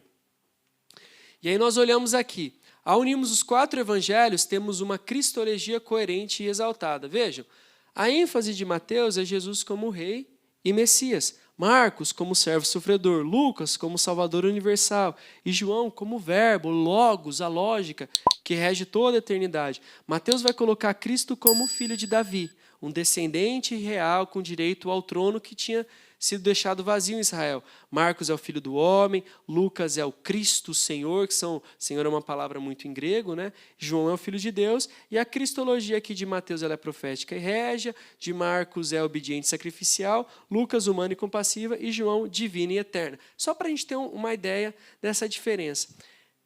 E agora a gente chega num ponto. Nós entendemos como os evangelhos apresentam Cristo de maneiras diferentes, mas complementares, como um soberano. Se para João a convicção é que ele é Deus, em pé de igualdade com Deus, Criador de todas as coisas, para Mateus é que ele é o descendente legítimo de Davi. Ele é o Messias aguardado. Por mais que a nossa expectativa naquele contexto fosse provavelmente de um rei militar, político-militar, ele veio espiritualmente batalhar por nós. Amém. Agora nós vamos ver o que é essa igreja. Só que essa igreja, quando nós olhamos os termos bíblicos, ela tem que ser comparada primeiro com o Antigo Testamento. Igreja, gente, imagina, Jesus está chamando os apóstolos. Esses apóstolos viviam em comunhão com as pessoas. Então, o grupo dos apóstolos era fechado em 12. Mas aqueles que seguiam a Cristo, às vezes estavam na mesma santidade que os apóstolos, faziam as mesmas renúncias que os apóstolos, e quando Cristo volta para os céus, eles continuam com os apóstolos. Eles mantêm uma comunidade, uma assembleia. Assembleia de Deus é um exemplo disso, uma assembleia. Quando nós olhamos para o Antigo Testamento, nós temos o Kahal, nós temos a assembleia das tribos de Israel para resolver questões importantes. Então, olha, tem alguma demanda, algo relevante. As tribos estão espalhadas. Monta a assembleia que nós vamos decidir. Lembra de Josué? Escolham agora quem vocês vão servir. Se é o Deus dos antepassados, Deus dos amorreus, quanto a mim, eu e minha casa serviremos ao Senhor. Mas aí ele fala diante da assembleia, daquela comunidade que era próxima por vínculo de sangue e de propósito. Então, até essa noção no Novo Testamento de chamar o próximo de irmão, você viu Jesus dizendo para Maria, vai lá e comunica com meus irmãos, de irmão, que às vezes ali no hebraico é o sinônimo de primo, né, de parente de primeiro grau. Essa noção não está entre os gregos, essa noção está entre os judeus. Por quê? Temos por pai Abraão. A ideia judaica é se fôssemos voltando, como o vínculo é de sangue, é a circuncisão, todos nós chegaremos a Abraão, na promessa. Porque de Abraão vem o descendente, Abraão vem de Isaac vem Jacó, de Jacó vem as tribos. Então, se eu sou um levita, eu tenho sangue de Levi, que tem sangue de Jacó. Logo, de certa forma, todos nós somos parentes de sangue. Deu para entender? Então, é como fazer uma festa de final de ano. Por mais distante que seja, a pessoa aceita o seu convite. Só que aí o evangelho vai fazer um paradigma. Pode chamar, mas chama aqueles outros que você não conhece, que você não gosta. Os que são de fora da aliança. E eles têm o mesmo pé de igualdade. Lembra quando Paulo vai e repreende face a face Pedro? Por que quando tem judeu aqui, você se comporta de um jeito e quando tem gentil você é de outro? Por que não tem coerência? É para você um problema estar diante dos gentios quando aparece um judeu? Paulo é irrepreensível, Paulo não aceita essa divergência. Todas as cartas de Paulo sempre vão deixar claro o pé de igualdade entre o judeu e o gentil.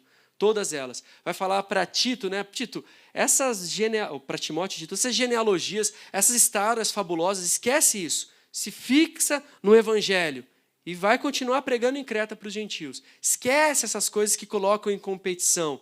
Então a igreja, entendam, ela não é um lugar exclusivo para os judeus convertidos. Ela é também que insere os gentios. Por quê? Por causa dessa cena aí. Essa cena é uma eclésia. É uma eclésia. Eclésia é quando os gregos, lembra? Deus está criando conceitos no mundo que ainda não são relevantes para o evangelho, mas vai chegar o tempo que eles passam a ser relevantes. Por exemplo, o próprio termo evangelho. O próprio termo evangelho. Então, quando os gregos tinham que debater assuntos políticos, todos os homens acima de 21 anos que não eram escravos, atenienses, filhos de atenienses, eles se reuniam na parte baixa da cidade, na praça principal, e começavam a discutir para decidir alguma coisa. Então percebam, essa imagem que reproduz, se eu não me engano, é até Leônidas, já não Péricles, que era o construtor, eu acho que do Partenon, mas enfim. Aqui é a Acrópole, Acro, a cidade alta de Atenas. E aqui é a Ágora, cidade baixa. Na cidade alta, você tem aqueles que são adorados. A antiguidade, os lugares de adoração nunca são lugares baixos. Hades é o subterrâneo. Então, o lugar de sacrifício humano, negativo, maléfico, é para baixo. O submundo de Hades, então você vai para lá. Agora, os lugares de adoração das divindades plenas, eles são sempre em lugares altos. O próprio Cristo na transfiguração está num lugar alto, e nós vamos vendo dessa maneira. Isso não é só do judaísmo. Então, a Acrópole é o lugar onde tem aqui o Partenon, o Templo de Atenas. Essa discussão mundana, filosófica, política, não pode chegar aqui. Grosso modo, na igreja a gente não discute política. Só que a igreja está aqui e não está aqui. Nessa reunião de indivíduos para decidir e discutir, esse termo eclésia vai ser levado para o cristianismo. Veja lá, a partir do conceito grego de eclésia, podemos entender a igreja relatada nos evangelhos cristãos como uma assembleia de pessoas que, de certa forma, são chamadas para fora de sua casa em pé de igualdade para discutir. E aí nós chegamos ao ponto da comunhão. O que define uma igreja, gente, entenda, o que define a igreja não é o lugar alto onde ela está edificada como um lugar de adoração, mas a comunhão entre os santos. O evangelho não deixa claro nenhum lugar físico como lugar de adoração. Falei dos católicos, mas os católicos se perderam e tornaram os lugares históricos como santos. Então eu vou chegar naquele lugar, vai acontecer alguma coisa. Se eu for até Fátima, quando eu chegar, vai acontecer alguma coisa, não pelo milagre de Deus propriamente, porque em Fátima existe algo diferente. Sejam atentos, porque isso existe no meio pentecostal. Essa superstição com lugares geográficos, só pelo fato de estar lá, miraculosamente as coisas se resolvem, vem vindo para a igreja pentecostal e neopentecostal, que a origem é no coração do homem, que é fatídico ao mal. Não tem problema eu entender que Jesus vai voltar em Jerusalém, que os pés dele vão tocar. E aquele lugar é bendito e eu posso ter experiências com Deus naquele lugar que diz respeito àquele contexto. Mas só de pisar lá, não vou ser curado do câncer. Isso aí é pregação lá da Universal do Reino de Deus, pregação de católico. Porque o santo é a koinonia, é a comunhão. Porque o termo da eclésia é das pessoas que se reuniam. Veja, outro exemplo de Atenas. Aqui está o lugar da divindade. Aqui está o lugar da coletividade. A igreja foi formada em meio aos cidadãos. Então, a origem do termo não é um termo relativamente religioso, mas comum, que dá acesso a todos. Vejamos aqui também. Essa é uma imagem de Atenas hoje, a Acrópole e a Ágora. A Ágora, nós vamos ver um pouco, estava embaixo. Vocês lembram onde que Paulo pregou antes de pregar no Areópago? Ele estava pregando na Praça de Atenas. Ele não vai subir para pregar na Acrópole, ele não teria insanidade de fazer isso. Ele estava pregando no centro da cidade. Aqui, por acaso, é a Acrópole, é uma vista muito bonita de toda Atenas que dá para se ter ali. E, em contrapartida, mais embaixo, é a Ágora. Então, ali tem um templo de Hefesto, se eu não me engano. E aqui seriam ruínas de lojas, de comércio. Por que é importante eu entender isso no cristianismo? Porque esse aqui é o ponto de pregação. A igreja, ela não vai tomar os templos. Preste atenção. Nenhum apóstolo vai chegar diante do templo de Atenas e profetizar a queda de Atenas e matar o sacerdote e fazer uma igreja. Não vai. Não vai. Deixa eles com a idolatria deles. Nós vamos pregar nas praças. Os avivamentos geralmente são pregações nas praças. Nós vamos pregar nas praças e nas sinagogas. E aqueles que se converterem, aceitarem, eles saem das praças, das sinagogas e vão se reunir em casas. Praça, sinagoga e casa. O que tem de santo nesse lugar? Nada. Só a comunhão dos santos. Deu para perceber? Fisicamente não faz diferença. Inclusive, a gente nem encontra onde está a sinagoga de Atenas hoje. Aqui Paulo deveria ter pregado. Então, nós temos que entender, para a gente caminhar para essa conclusão, nós precisamos entender que sim, eu tenho que ter uma vida alta de exaltação, de devoção, de busca de experiências com Deus. Mas isso sou eu subindo e depois eu tenho que voltar para a Ágora. Eu tenho que entender que esse lugar santo que eu acesso e me transforma é para que eu tenha paciência com o outro. Jesus está ensinando no Sermão do Monte a como se relacionar um com o outro, bem-aventurados, questão do divórcio, do perdão. Só que ele saiu do céu para descer e ensinar um bando de gente que estava discutindo uma com a outra. Ou vocês acham que estava todo mundo lindo atrás de Cristo, a multidão? Tinha discussão, briga. Se ele está falando de paz, de perdão e paciência, é que não tinha. Ele estava ensinando, mas ele veio do céu para ensinar. Aí o problema é que nós acessamos esses lugares altos e queremos nos continuar lá. Ok, desce da Acrópole e vai para a Ágora. Essa é a atividade cristã. O cristianismo, então, nasce no meio do povo. E santo é a reunião do povo. Aí eu peguei uma imagem do Google Maps para a gente ter uma ideia. Aqui está a Acrópole de Atenas, né? Aqui está o Partenon. E a Ágora era à vista. Quem estava na Acrópole, no lugar santo, oferecendo sacrifícios, adorando Atenas, estava vendo o pessoal fazendo comércio aqui. E quem estava aqui no comércio estava sempre vendo a Acrópole. E é interessante que o cristianismo rompe isso. O judaísmo não, porque você não pode adentrar no Santo dos Santos, lá é o sumo sacerdote. A presença é intermediada pelo sacerdote. Para um ateniense, a adoração também é até as portas do templo. O sacerdote que vai ter a conexão. O cristianismo permite que você se relacione. Aqui é Corinto. Paulo escreveu algumas cartas para Corinto, do qual nós temos acesso a 2. Então, a vista da esquerda é literalmente do comecinho da Acrópole, como é que nós vemos a Acrocorinto, a Acrópole de Corinto, a parte alta. E aí vocês lembram, qual é a mensagem mais emblemática que nós temos quando nós lembramos da carta aos Coríntios? Ainda que eu fale a língua dos homens e dos anjos, se eu não tiver... Quer dizer que amor era um tema importante para aquela cidade, não é? Lá em cima tem um templo. O templo ainda existe, é muito difícil para subir. Então você pega um autocarro que ele vai até aquela parte lateral e sobe nessa região, mais ou menos aqui. E daqui até essa subida, gente, eu vou te falar, é muito alto. Você vai, anda, e começa a ser murado, né? O comecinho da Acrópole ele é murado, você anda, aí pedra, anda, aí você olha, é aquela questão de serra, o negócio está aqui, mas você vai para lá, e você anda. E por que os indivíduos faziam isso? Porque havia 1000 prostitutas cultuais nesse lugar. A partir dos muros da Acrópole eram cheios de prostitutas. Só que quando você olha, seja da Ágora, que é da esquerda, ou da Acrópole, você vê lá embaixo onde era um porto. Tinha uma distância significativa do porto. A própria Acrópole ela estava a Ágora estava um pouquinho mais alta e a Acrópole era um monte. Então, da Ágora, você via os navios chegando. E Corinto era uma cidade comercial. Então, os marinheiros chegavam em Corinto, iam descansar lá e falavam, vamos adorar a deusa Afrodite, que era a deusa do amor. Como? Oferecendo sacrifícios e tendo relação sexual com as sacerdotisas, com as prostitutas cultuais. Era o meio de produzir a adoração, essa intimidade com as prostitutas cultuais. E elas estavam se oferecendo como adoração. Isso para a gente é muito, muito para a nossa cabeça. Só que existe isso na Índia até hoje. Tem templos que você adentra. Qual é a liturgia desse templo? Você vai, tem relação com aquela prostituta. E está tudo bem, porque a cabeça deles é fechada nisso e acredita que isso é adoração. Então, Paulo, quando ele chega em Corinto, ele vê tanto o templo de Afrodite com 1000 prostitutas, quanto o templo de Apolo, porque o indivíduo que ia para lá, no templo de Afrodite, tinha relação com homem, com mulher. Quando ele descia para o templo de Apolo, tinha relação com homem. E vou te falar, a subida é muito grande para o templo de Afrodite.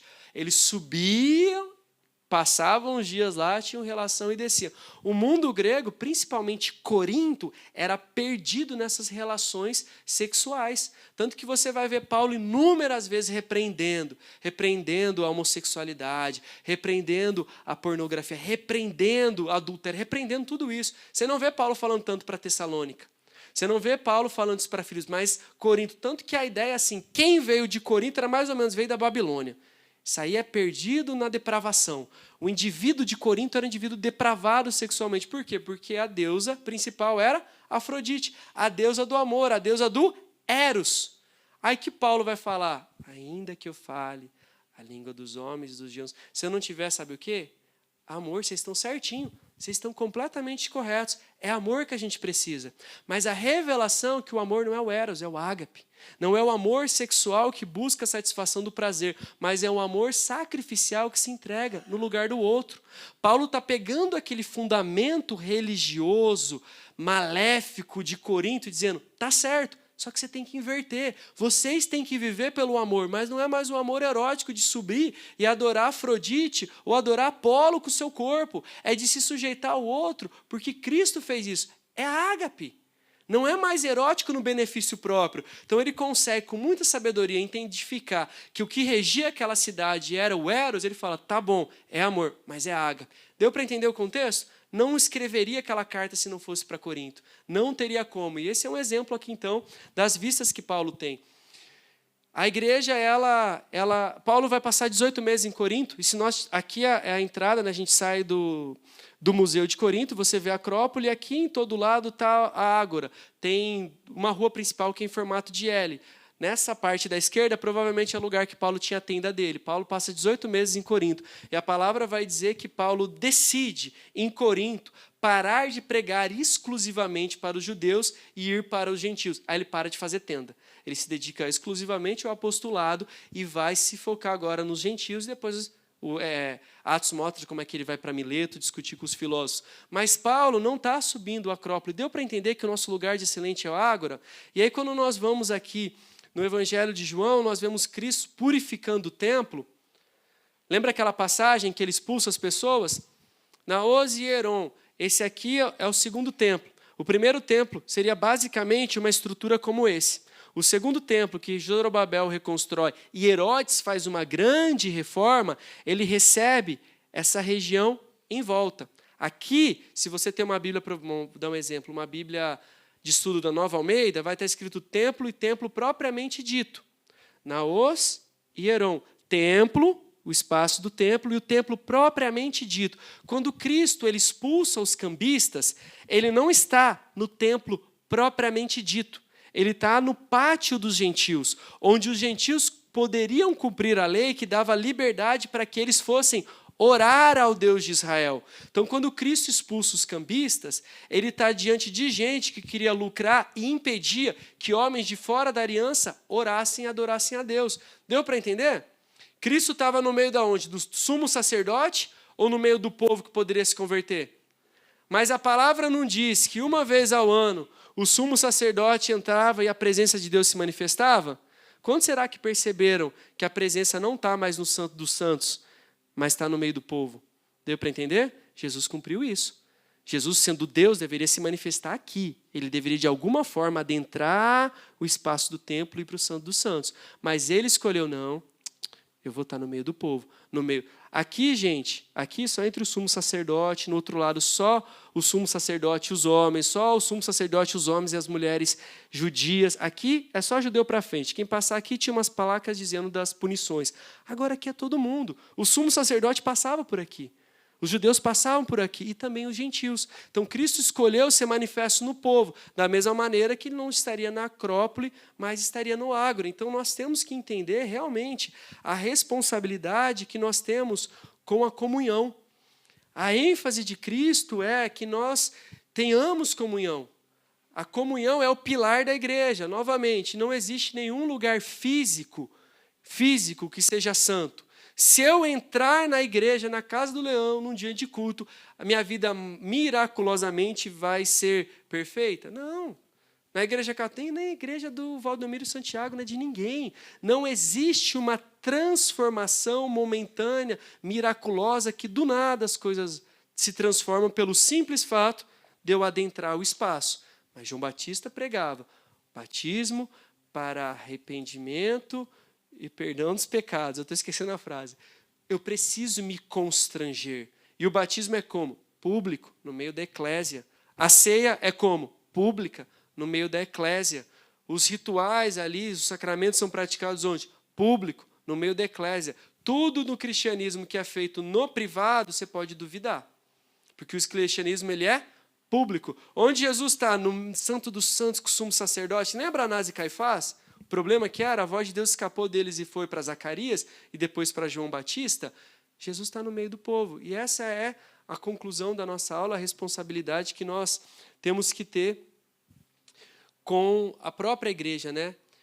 Enfim, a igreja pode ser definida como uma comunidade visível espiritual dos que foram chamados por Jesus, reunidos pela fé, para viver em comunhão com Deus e uns com os outros, enviados ao mundo para testemunharem acerca do reino de Deus. Deu para perceber, então, como o Cristo ele vai estruturar a igreja e nós temos que nos relacionar com a igreja. Afinal, eu sou parte do corpo de Cristo, sou parte da igreja.